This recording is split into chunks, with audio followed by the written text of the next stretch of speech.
귀한 찬양 감사합니다. 우리의 참된 소망이신 살아계신 주님, 그 주님이 우리와 함께 하시고 부활의 소망과 기쁨이 여러분의 삶에 함께 하시길 주님의 이름으로 축복합니다. 반갑습니다. 오늘 부활의 아침인데 우리 옆에 분에게 이렇게 인사하고 시작하겠습니다. 예수님 부활하셨습니다. 네, 아주 좋습니다. 가장 기쁜 날이기도 하고 온 세상에게 알려야 될 큰 기쁨의 정말 놀라운 소식이 바로 부활입니다.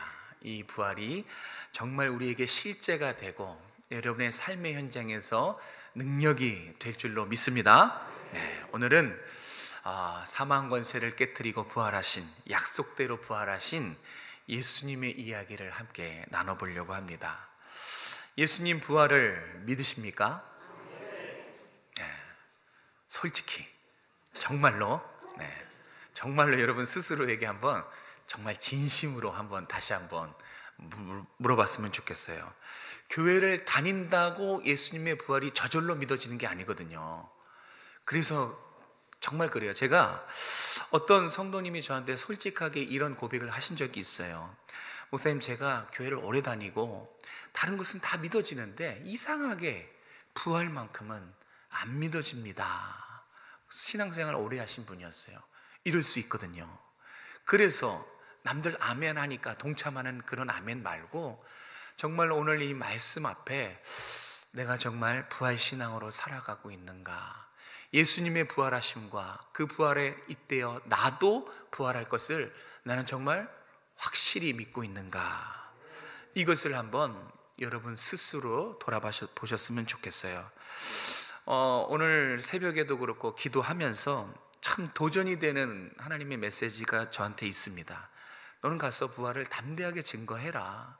얼마나 사람들이 이 부활에 대해서 의심하고 믿지 않는다, 머리로만 이해하려고 하고 가슴으로 깨닫지 못하는 그런 믿지 못하는 성도들을 향해 가서 이 부활의 확실성, 부활의 역사성, 부활의 진리를 반드시 전해라.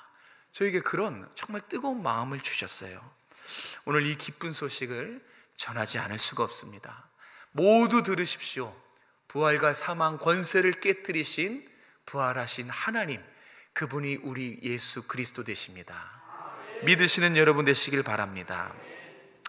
오늘 이 본문에는 부활 새벽에 부활을 목격한 사람들의 이야기가 기록되고 있습니다. 우리에게 전해줍니다. 그런데 그 사실을 자세히 들여다보면 이 여인들도, 그 다음에 제자들도 처음부터 부활신앙을 가진 게 아니라는 겁니다. 그들도 처음에는 전혀 믿지 못했어요. 심지어 3년 동안 예수님께 사사받고 예수님과 동고동락하면서 가까이에서 있었던 11제자마저도 예수님이 부활하셨다는 소식에 헛소리로 듣습니다. 그러니까 그 정도로 지금 전혀 부활에 대한 소망과 기대와 예수님의 말씀도 전혀 기억나지 않는 그런 제자들의 모습이었습니다. 처음부터 믿은 게 아니에요. 그런데 우리가 이후의 일을 알지만 제자들이 바뀌죠. 제자들이 목숨을 바치면서까지 이 부활을 증거하는 복음의 증인이 됩니다. 어떻게 제자들이 절망과 두려움과 믿지 못했던 그 모습에서 어떻게 부활의 목격자로, 부활의 증인으로 바뀔 수 있었을까? 어떻게 부활의 이 확실함을 가지고 제자들은 살아가게 됐을까? 초대교회 때 이 부활 소식을 믿은 많은 신앙의 선배들이 이 칼 앞에서, 그리고 장작더미 위에 화형을 당할 때 너 예수님을 부인하면, 죄인으로 고백하면 살려주겠다 라는 그 공포 앞에서 나는 그리스도입니다, 마지막 유언을 남기고 다 형장의 이슬로 사라져 버렸어요. 순교의 제물이 되었어요. 그들에게도 목숨이 하나였을 것이고 그들에게도 목숨이 귀했을 것인데 어떻게 해서 그들은 목숨을 버리면서까지, 목숨을 내어놓으면서까지 이 부활 신앙을 붙잡을 수 있었던 것인가? 오늘 본문 말씀을 통해서 이 부활 신앙을 한번 다시 살펴보길 원합니다. 바라기는 사랑하는 성도 여러분, 부활은 사실입니다.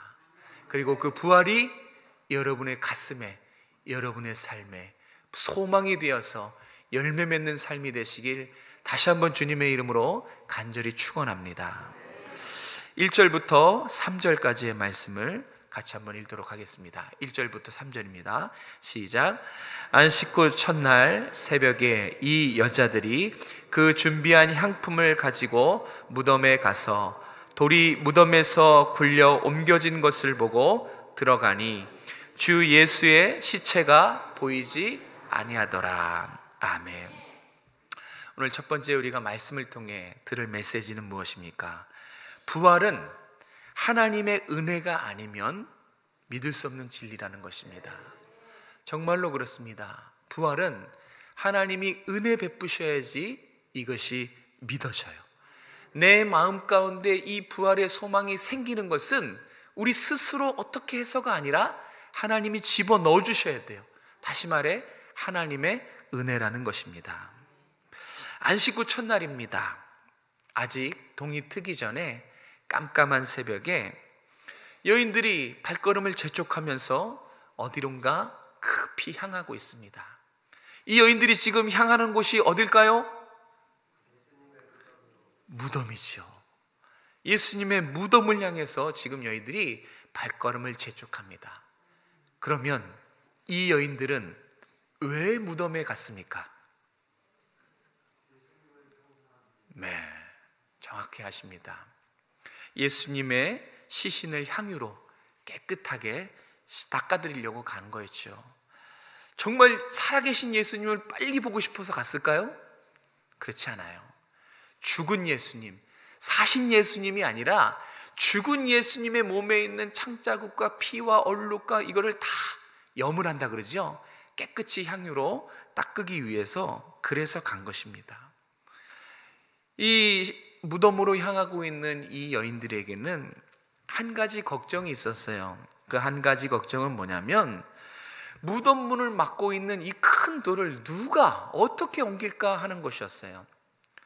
유대인의 그 무덤은 이렇게 장정 세 사람이 힘있게 밀어야 간신히 밀리는 아주 큰 돌로, 둥그런 돌로 입구를 막아놔요. 그러니까 지금 여인들이 그걸 고민하는 거예요. 이걸 어떻게 옮기지 하면서 지금 무덤으로 가고 있습니다.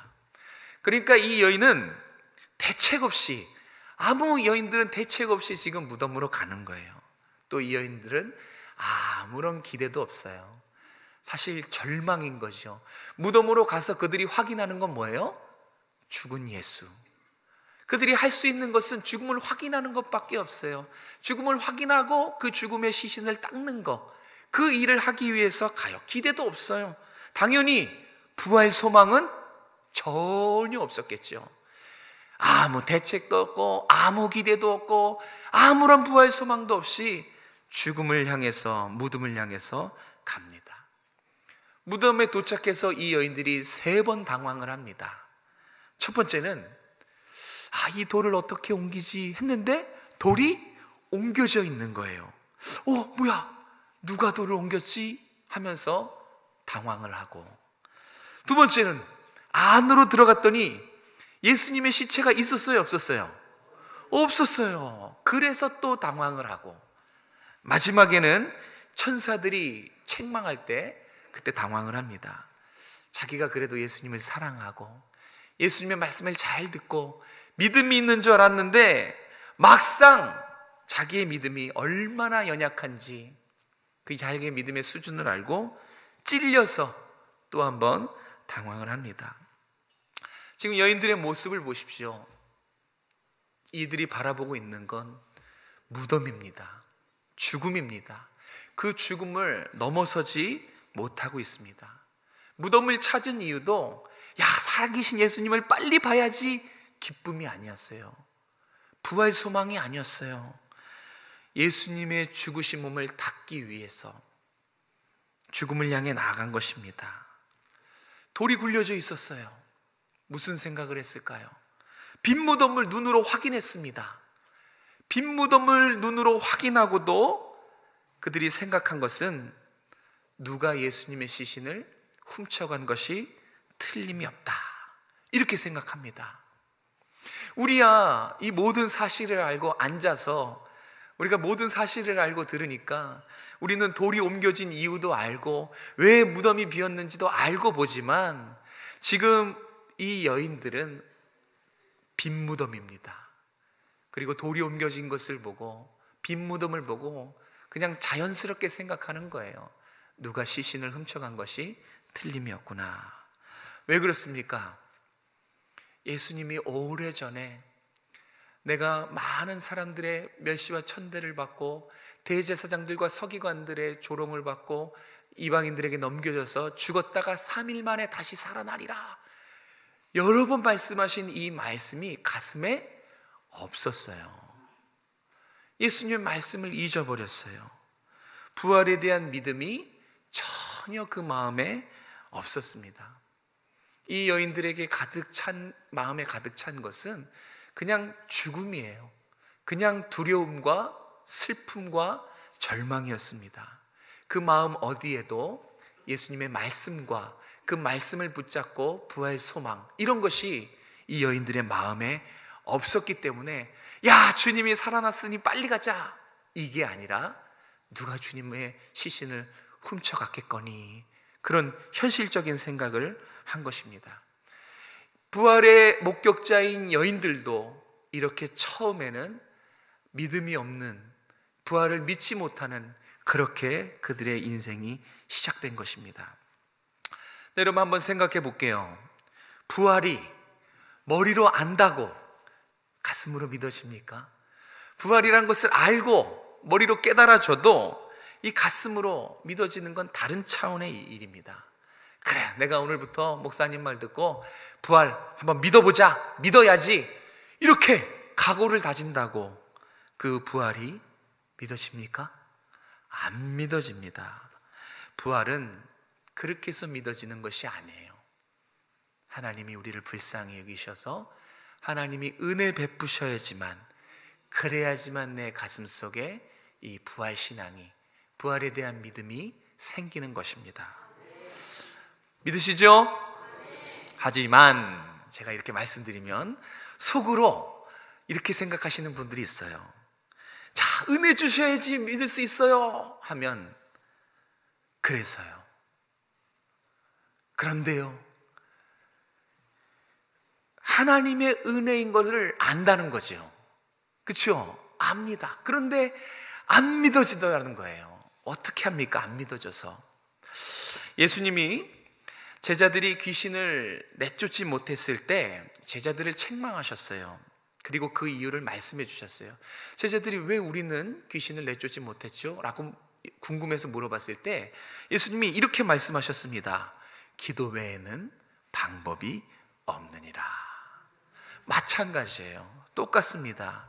부활이 하나님의 은혜입니다. 사랑하는 성도 여러분, 부활은 깨달음이 아니에요. 부활은 의지가 아닙니다. 부활은 하나님의 은혜입니다 라고 말할 때는 그것을 기도로 받아내야 된다는 뜻이에요. 은혜인 것을 아는 것도 귀하죠. 은혜인 것을 깨닫는 것도 참 놀라운 일입니다. 그런데 그럼에도 불구하고 믿어지지 않는다면 여러분은 정말 진지하게 부활 신앙을 달라고 기도해 보셨습니까? 정말 부활 신앙을 놓고 안 믿어집니다, 주님. 어떻게 하면 믿어집니까? 나에게 부활 신앙에 대한 확신을 주십시오. 이렇게 간절하게 매달려 보신 적이 있습니까? 우리의 문제는 바로 이런 겁니다. 하나님의 은혜입니다. 기도로 받아내야 됩니다. 그러면 이 기도 과정은 생략하고 싶어요. 그렇지 않습니까? 또 기도의 싸움을 시작해야 되다니. 기도도 잘 모르는데 대부분 이 기도의 과정을 생략하고 뭔가 쉽게 얻으려고 하는 그런 마음이 있더라는 것입니다. 사랑하는 성도 여러분, 그런데 우리의 신앙은 정직해요. 뿌린 대로 거둬들이는 것입니다. 여러분, 기도 없이 우리의 신앙의 뼈대 결코 튼튼하게 세워지지 않아요. 기도 없이는 부활이 믿어지지도 않고, 기도 없이는 주님이 날 위해 십자가에 죽으셨다는 그 사실도 마음속으로 깊이 와닿지가 않아요. 기도 없이는 하나님의 나라를 바라볼 수 없어요. 정말 신앙인은 기도 없이는 아무것도 안 됩니다. 근데 정말 그래요. 기도 없이는 아무것도 안 돼요. 부활이 하나님의 은혜임을 믿으신다면, 부활이 정말 하나님의 은혜임을 아신다면, 자, 이제 어떻게 해야 될까요? 답은 간단해요. 주님이 은혜 주실 때까지 밤낮 부르짖어야죠. 그게 정말 관심이고, 그게 정말 열심 아닙니까? 그게 정말 관심 아닙니까? 기도 없이는 되는 것이 없어요. 정말입니다. 은혜를 달라고 부르짖는 그 마음에, 은혜를 달라고 두 손 모은 그 손에 하나님이 주시는 게 은혜입니다. 그것이 부활의 소망이고 신앙일 줄로 믿습니다. 우리 두 번째는 5절 6절 말씀 같이 한번 읽도록 하겠습니다. 5절 6절 시작. 여자들이 두려워 얼굴을 땅에 대니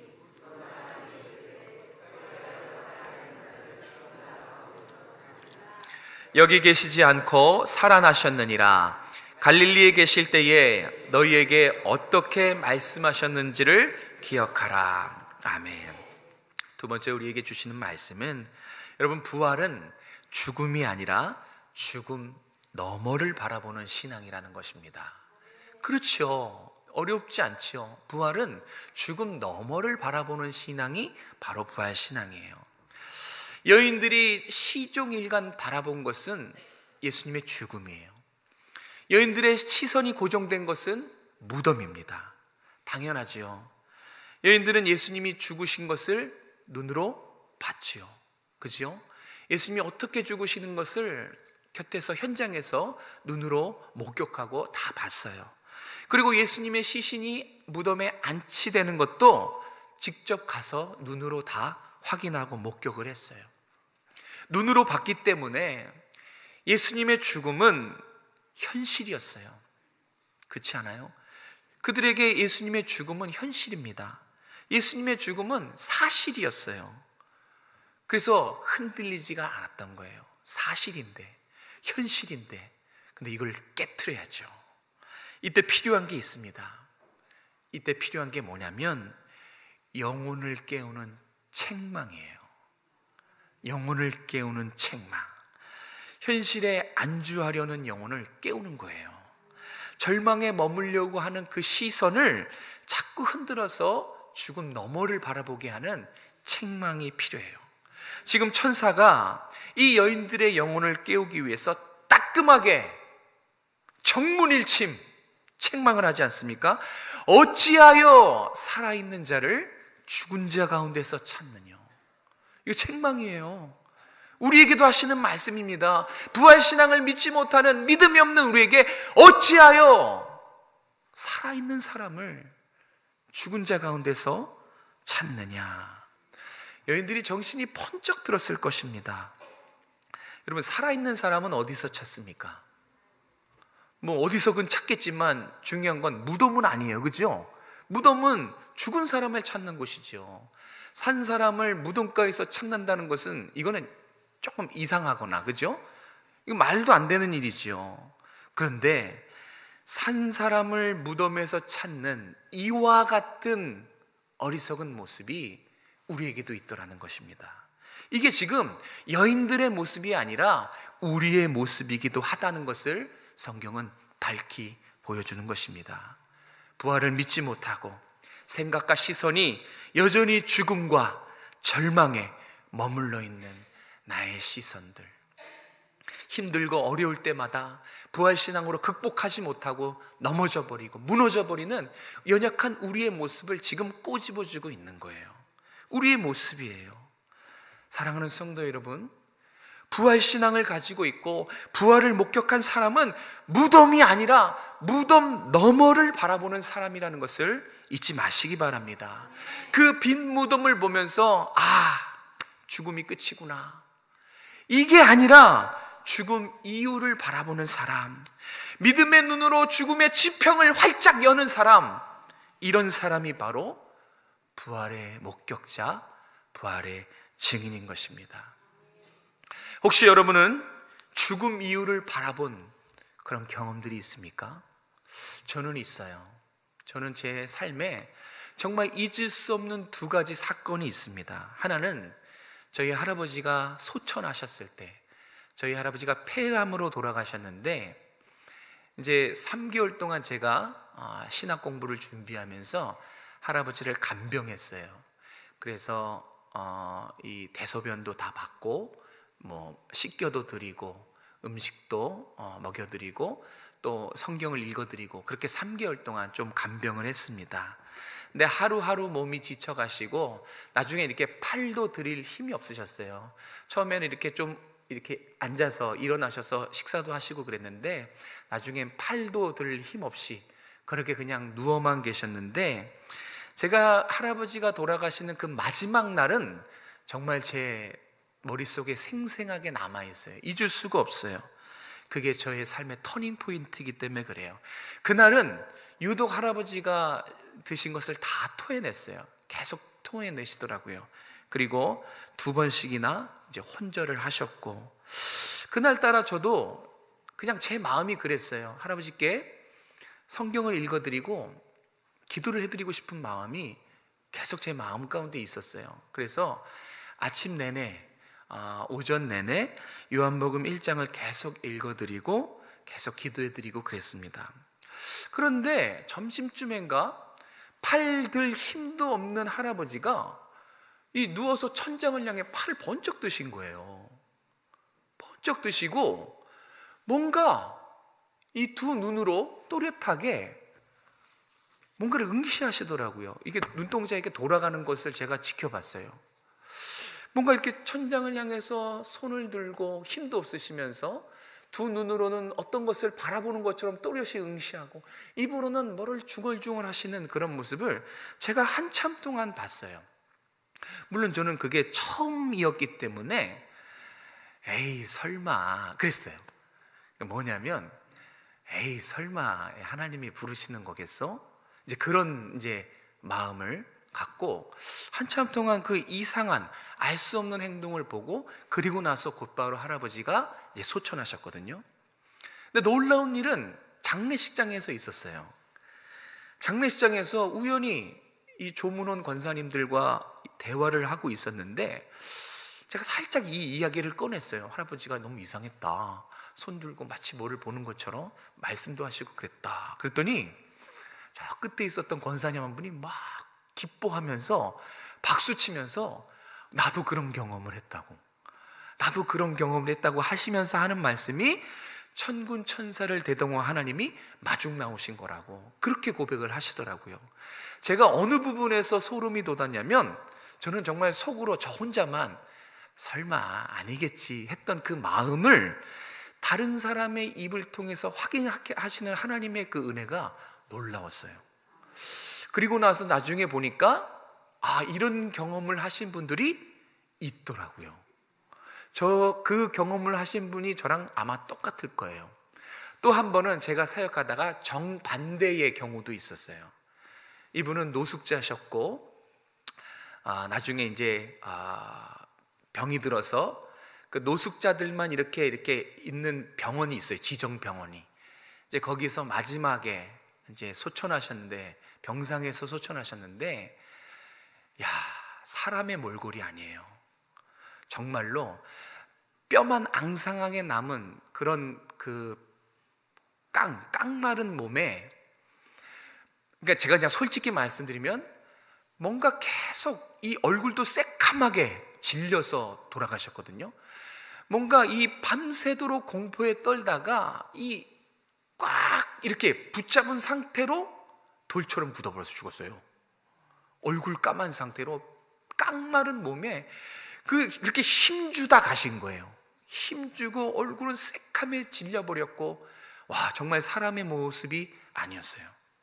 제가 이 두 사건을 경험하면서 할아버지 때도 그랬지만 확신이 들더라고요. 죽음 이후에 뭐가 있구나. 죽음이 끝이 아니구나. 이 할아버지의 이 힘없는 팔을 들면서 이 모습을 보면서 죽음 이후에 세계가 있구나라는 것을 정말 확신하게 되었습니다. 그때 제 죽음에 대한 지평이 활짝 열렸어요. 죽음이 이제는 두렵지가 않아요. 오히려 죽음은 기대가 되고 또 죽음을 준비하게 되는 삶을 살게 됩니다. 전혀 다른 이 두 케이스가 저한테 정말 충격적이었어요. 두 손 들고 가는 사람이 있고 평안하게 가는 사람이 있고 끝까지 버티다가 공포에 질려서 안 가겠다고 굳어버린 그 모습은 정말 사람의 모습이 아니었어요. 처참했습니다. 여러분, 정말 부활과 부활 이후에 또 다른 삶이 있다는 것을 믿으시길 바랍니다. 이것을 보지 못하기에, 이것이 현실의 장벽에, 죽음의 장벽에 갇혀있기 때문에 책망하시는 겁니다. 어찌하여 부활하신 분을 무덤에서 찾느냐? 어떻게 너는 부활하신 분을 믿지 못하고 무덤에서 머물러 있으면서 무덤에서 그분을 찾느냐? 이 책망의 의미가 뭡니까?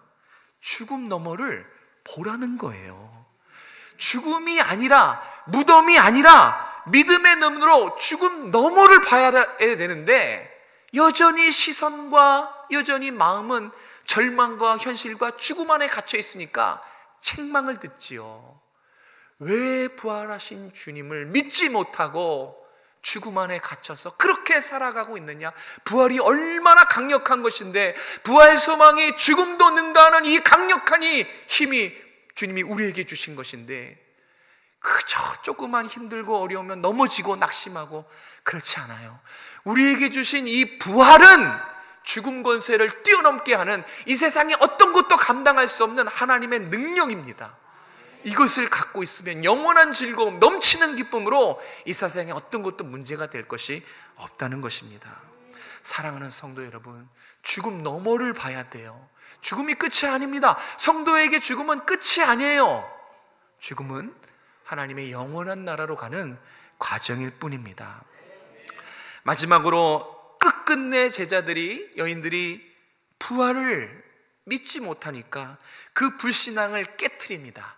책망도 하고 또 한 가지 이 불신앙을 무엇으로 깨뜨리는지 잘 기억하시기 바랍니다. 우리 6절에서 8절 말씀 같이 읽겠습니다. 시작. 여기 계시지 않고 살아나셨느니라. 갈릴리에 계실 때에 너희에게 어떻게 말씀하셨는지를 기억하라.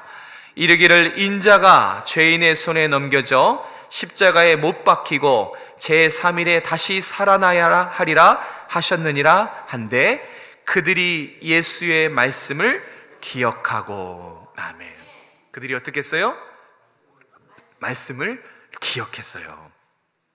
이 여인들의 불신앙을 깨운 것, 그리고 제자들의 불신앙을 깨운 것은 다름 아니라 하나님 말씀이에요.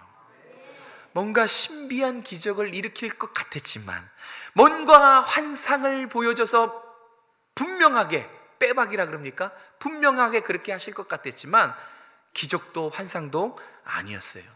단순히 예전에 들었던 말씀을 기억나게 하셨어요. 그런데 잘 생각해 보면 제자들이 죽음을 뛰어넘지 못한 것, 부활신앙을 갖지 못한 것은 아주 단순한 이유였어요. 예수님의 말씀을 기억하지 못한 거였어요. 예수님의 이 말씀을 믿지 못한 것이기 때문에 그래요. 말씀을 망각했기 때문에 결국은 이 예수님의 죽음과 부활을 믿지 못한 것이었어요. 사랑하는 성도 여러분, 잘 들으십시오. 말씀에서 멀어지면 안 됩니다. 그래서 말씀을 붙들어야 되는 거예요. 말씀에서 멀어지면 반드시 믿음이 연약해지게 되어 있어요. 그렇게 됩니다. 여러분 지금 말씀과 동행하십니까? 말씀을 붙잡고 계십니까? 그렇지 않다면 여러분의 믿음은 연약해질 대로 연약해졌을 거예요. 왜요? 말씀에서 멀어지면 우리의 믿음은 반드시 연약하게 되어 있어요. 그리고 만약에 그 상태를 인지하지 못하고 방치해두면, 연약해진 신앙을 계속 길게 방치해두면 불신앙에 빠지게 됩니다. 불신앙이라는 건 뭐예요? 안 믿는 거예요. 그러면 교회는 다니고 있지만, 교회는 10년, 20년 다니고 있지만 말씀에서 멀어지면, 불신앙에 빠져버리면 세상 사람들과 똑같아요. 세상 사람들의 생각, 세상 사람들의 인생관, 세상 사람들의 가치관 똑같아요. 그렇기 때문에 부활의 말씀을 들어도 세상 사람처럼 부활을 믿지 못하게 되는 거예요. 불신앙 때문에 그렇습니다. 혹시 이 자리에 저 과거에 은혜 받은 말씀으로 삽니다, 과거에 참 은혜 많이 받았습니다, 이런 분들 계시죠? 과거에 은혜 받은 말씀으로 사시는 분, 근데 그거 위험하다는 사실 아십니까? 우리는 과거의 말씀이 아니라 오늘 나에게 주시는 말씀을 먹고 살아야 되는 거예요. 과거의 말씀은 지나간 거예요. 그거 아무리 붙잡아도 오늘 여기 주시는 말씀을 붙들어야 되는 것입니다. 왜요? 우리의 영혼은 정직해요. 매일매일 오늘 나에게 주시는 하나님 말씀을 붙들고 먹고 살아야 우리의 영혼이 건강한 신앙을 유지할 수 있기 때문에 그렇습니다. 사랑하는 성도 여러분, 주님의 말씀을 붙드시길 바라요. 성경책 덮으신 분 계시죠? 다시 피십시오. 정말 좋은 말로 할 때 다시 피십시오. 정말로요. 그 말씀에서 멀어지면 여러분 신앙, 그 다음은 불신앙이에요. 그러면 그냥 이것은 행동이에요. 그냥 자리에 앉아 있는 거, 집에 가는 거, 기도 행동입니다. 찬양 행동입니다. 이 마음에 어떤 아무런 작용이 없어요. 부활이라는 말을 들어도 가슴이 뛰지가 않아요. 그냥 껍데기예요. 똑같아져 버립니다. 말씀을, 오늘 나에게 주시는 말씀을 먹으셔야 돼요. 그 말씀을 붙드시길 바랍니다. 말씀을 정리합니다. 사랑하는 성도 여러분, 예수님 부활하셨어요. 이 예수님의 부활을 가리켜서 성경은 부활의 첫 열매다라고 말씀하시지요. 첫 열매라는 건 뭐예요? 두 번째 열매도 있고 세 번째 열매도 있고 계속 열매가 맺힌다는 거잖아요. 그죠? 예수님이 부활의 첫 열매라는 것은 여기 권사님 두 번째 열매, 여기 형제 세 번째 열매, 집사님 네 번째 열매, 우리가 부활한다는 뜻이에요. 우리도 부활한다는 뜻이에요. 왜 그렇습니까? 우리가 주님과 연합되어 있잖아요. 우리가 주님을 믿고 주님과 한 몸을 이루는, 주님과 연합되어 있기 때문에 주님의 부활과 함께 우리도 부활할 거라는 얘기입니다. 우리의 부활도 믿으시길 바랍니다. 그래서 주님이 우리가 잊지 말도록 분명하게 이렇게 말씀하셨어요.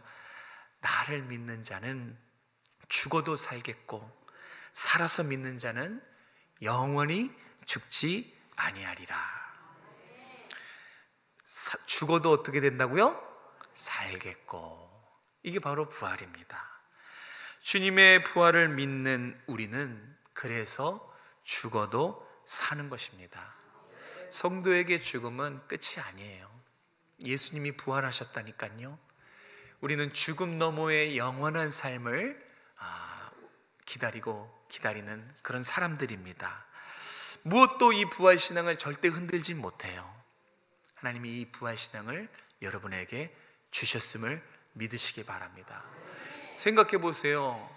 사람은 절대 한계가 있어서 죽음을 뛰어넘을 수가 없어요. 행복하고 싶고 또 삶을 잘 살아가고 싶은 모든 이유가 다 이 죽음에 대한 두려움 때문에 아닌 그렇습니까? 죽음을 극복할 수 있는 건 이 세상에 하나도 없는데 딱 하나, 기독교, 교회에 있어요. 그게 바로 부활입니다.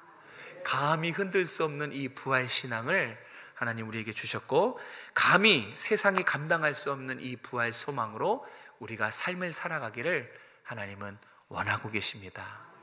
그걸 위해서 십자가에 죽으셨고 그걸 위해서 다시 부활하셨어요. 이 부활 신앙을 여러분뿐만 아니라 여러분의 자녀에게도 넘겨주셔야 돼요. 여러분이 진짜가 아니면 여러분의 자녀는 절대 진짜가 될 수 없어요. 여러분이 부활 신앙을 가진 척하면 절대 자녀들은 거기서 벗어날 수가 없어요. 먼저 부모가 부활에 대한 확실함, 역사성, 진리를 붙잡고 자녀에게 그 뜨거운 마음으로 기도하고 전달해 줄 때 자녀도 그걸 압니다. 그렇게 우리의 신앙이 다음으로 이렇게 계승이 되는 것입니다. 여러분 모두를 주님의 이름으로 축복하고 이 부활 신앙으로 주님을 기쁘시게 드린 여러분 되시길 다시 한번 주님의 이름으로 축복합니다. 기도하겠습니다. 부활이요 생명이신 주님 믿습니다. 이 부활 신앙을 우리에게 주신 것을 감사드립니다. 주님의 은혜인 줄로 믿고 하나님 은혜로 기도함으로 이 은혜를 받아 누리는 우리 모든 성도들이 될 수 있도록 도와주시옵소서. 우리의 삶이 죽음이 끝이 아니라, 무덤이 끝이 아니라 죽음 너머를 바라볼 수 있는 영원한 하나님 나라, 다시 오실 주님의 재림을 바라보는 우리 성도들이 될 수 있도록 도와주시고, 이 부활이 단지 머릿속으로 깨달아지고 관념이 아니라 나의 실제가 되고 나의 현실이 되고 나의 삶이 되어서 그 어떤 세상의 두려움과 공격에도 넉넉히 이겨나가는 힘을 가지고 살아가는 우리 모든 성도들 될 수 있도록 축복하여 주시옵소서. 사랑하는 우리 다음 세대들에게, 사랑하는 나의 자녀들에게만큼은 이 내가 믿는 예수님, 나의 이 부활신앙을 전해줄 수 있는 우리 부모 세대들이 될 수 있도록 도와주시고, 우리 다음 세대 아름다운 오정성화교회가 아름답게 세워지고 평안하여 든든히 세워질 수 있도록 축복하여 주시옵소서. 거룩하신 예수님의 이름으로 감사하며 기도드렸습니다. 아멘.